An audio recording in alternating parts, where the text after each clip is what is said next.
Jika Anda mendengarkan dan menonton ulasan saya dengan saksama, Anda pasti telah memperhatikan 3 hal penting yang hingga hari ini tetap relevan dan telah sangat membantu Anda. Pertama, saya merekomendasikan untuk menahan diri dari pembelian di pasar saham. Saya mengatakan bahwa indeks S&P 500 sudah sangat overbought dan risikonya untuk turun sangat besar. Pada akhirnya, indeks itu berada di level tertinggi sepanjang sejarah. Dan siapa yang membeli di puncak tertinggi? Ya, hanya orang-orang yang serakah.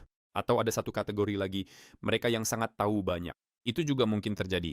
Kedua, saya merekomendasikan untuk menahan diri dari membeli mata uang kripto dan bahkan menyarankan untuk mengamankan keuntungan dari posisi long di Bitcoin dan altcoin karena 67.000 dolar adalah semacam batas dan tidak ada jaminan bahwa Bitcoin akan terus naik. Bisa saja terjadi koreksi, bahkan pembalikan arah secara global. Hari ini kita akan menganalisis Bitcoin secara khusus. Dan akhirnya, poin ketiga yang masih relevan hingga hari ini, semua ulasan saya lakukan di platform Quantfury. Di sini benar-benar tidak ada komisi, tidak ada biaya baik untuk membuka, menutup, maupun mempertahankan posisi. Anda benar-benar tidak membayar apapun, dan hal ini menggeser ekspektasi matematis trading Anda ke arah kesuksesan. Bahkan jika Anda adalah trader yang sangat jenius, yang paling pintar di dunia, tetap saja komisi akan memakan sebagian dari keuntungan Anda. Tentu saja Anda bisa saja bercerita kepada saya bahwa Anda menghasilkan puluhan, ratusan, bahkan ribuan persen. Tapi Anda mengerti jika Anda bisa berjalan di jalan yang bersih, ya, tapi Anda memilih berjalan di jalan yang kotor, ya, itu sepenuhnya pilihan Anda. Tidak ada yang bisa dilakukan soal itu. Anda bisa membuktikan apa saja, karena mungkin menurut Anda jalan yang itu terasa lebih lembab, sedangkan jalan yang bersih terlalu kering. Baiklah, sekarang kita akan mulai ulasan tentang Bitcoin dari grafik indeks S&P 500. Ini adalah futures dan mini, dan di sini adalah candle harian.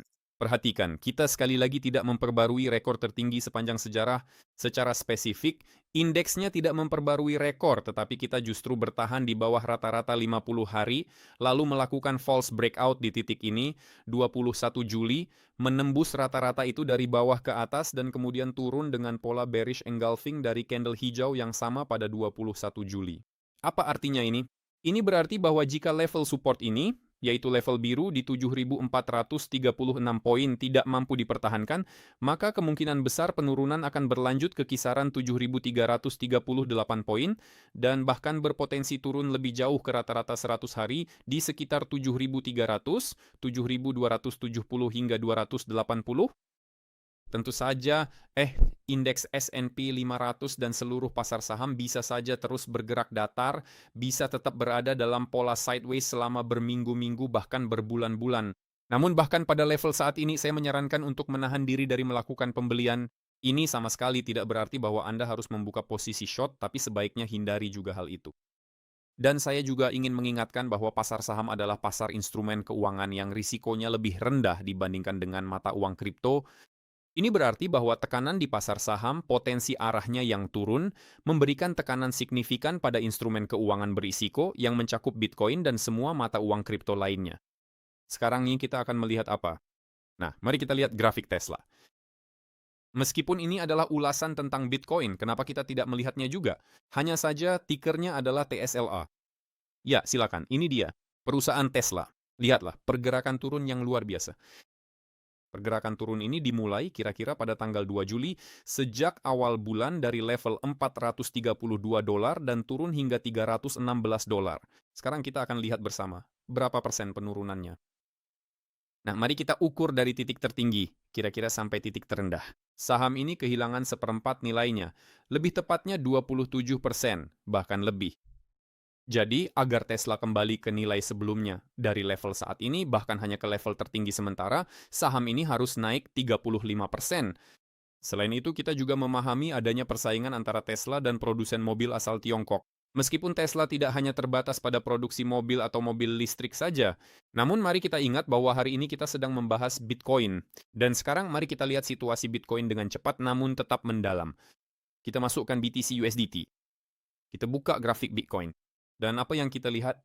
Pertama-tama, yang kita lihat adalah bahwa level 66.328 dolar, saya sebelumnya menyebut 67.000, tapi 66.328 juga dalam arti tertentu menjadi level yang menentukan. Saya pernah mengatakan bahwa jika kita menembus level itu pada candle harian, maka itu adalah sinyal untuk kelanjutan kenaikan. Namun seringkali penembusan itu palsu, dan itulah yang terjadi dalam kasus ini. terjadi koreksi. Tidak ada yang memaksa Anda untuk langsung membeli saat level itu ditembus, bukan? Artinya, Anda harus melihat adanya pola koreksi di dasar candle atau di tengah candle. Di sana carilah pola bullish engulfing pada candle 1 jam atau 4 jam. Dan hanya ketika harga kembali bertahan di atas level kunci, yaitu di 66.328, serta didukung oleh pola bullish engulfing pada candle 4 jam atau 1 jam, barulah Anda berhak membuka posisi dengan stop loss. Bukan pada titik penutupan candle harian ya, karena itu bisa saja merupakan false breakout, tetapi setelah koreksi ke tengah candle atau ke dasarnya ya, dan di area-area inilah Anda mencari pola bullish engulfing.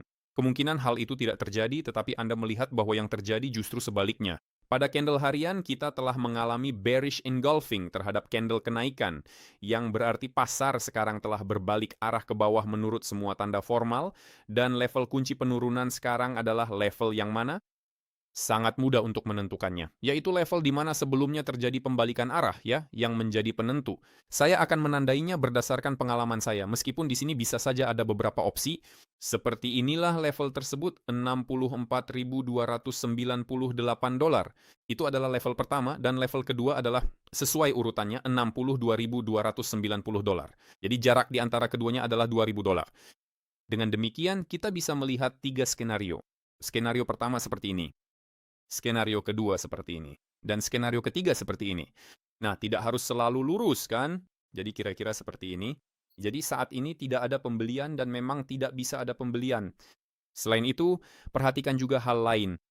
Kita masih punya satu level yang sangat-sangat penting, yang ya benar-benar menarik kita ke arahnya. Sekarang kita akan tandai level itu dengan warna putih dan tebal. $63.200 itu adalah rata-rata 50 hari. Itu cukup logis. Kenapa? Karena coba lihat kita sudah sangat lama tidak menyentuhnya dan terakhir kali kita menyentuhnya itu pun dari atas ke bawah pada 26 Mei. Setelah itu kita mendekatinya. Lalu kita langsung menembusnya. Artinya, kita tidak mengalami penurunan setelah upaya pertama menembus secara dalam, kita hanya bergerak di sepanjang garis itu dan kemudian naik ke atas. Jadi, setidaknya kembali ke area $63.200 di tengah pola bearish engulfing ini memang sangat mungkin terjadi.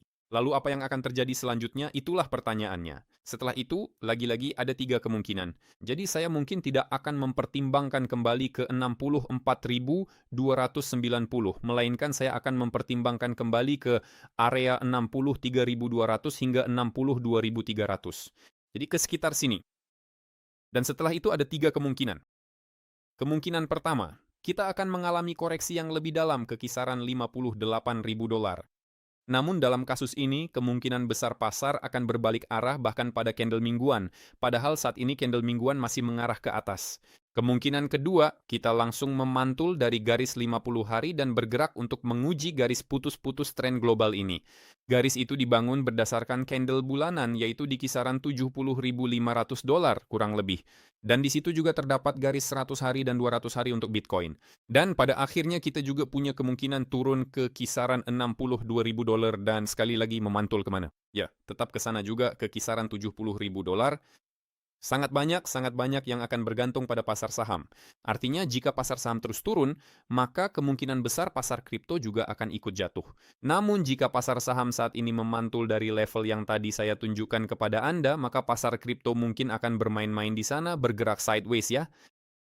Kemungkinan besar dari nilai saat ini kita akan bergerak ke kisaran 63.000. Tapi ini poin penting. Kita selalu bekerja dengan probabilitas. Jika kita melihat bahwa dari nilai saat ini, entah sedikit di bawah atau sedikit di atas, ada satu candle harian yang ditutup di atas 66.328,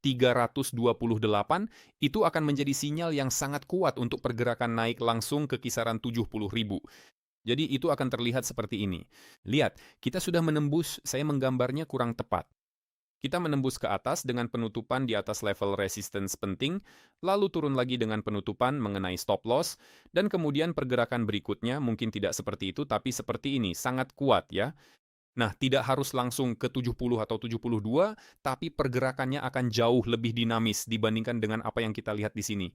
Misalnya, ke area sekitar 68 hingga 69.000. Jadi, untuk kita sekarang level 66.328 adalah level sinyal dari sisi long.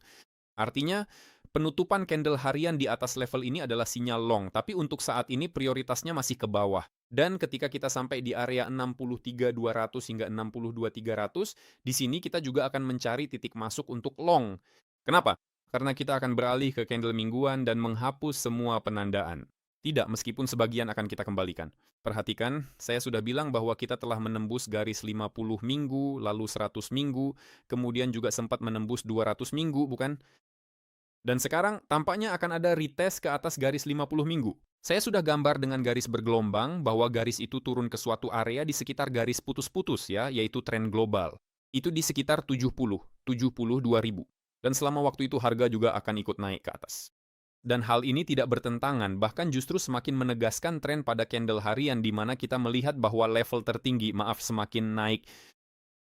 Saya menunjuk ke level terendah, tapi yang saya maksud adalah level tertinggi. Level terendah naik, level tertinggi naik, dan body candle juga naik berdasarkan titik penutupan. Jadi ini mendukung kemungkinan kenaikan. Namun, agar kita bisa bicara tentang pergerakan naik yang benar-benar berlanjut, kita harus melihat penutupan candle mingguan di atas level, ini saya geser garis putihnya, $65.746.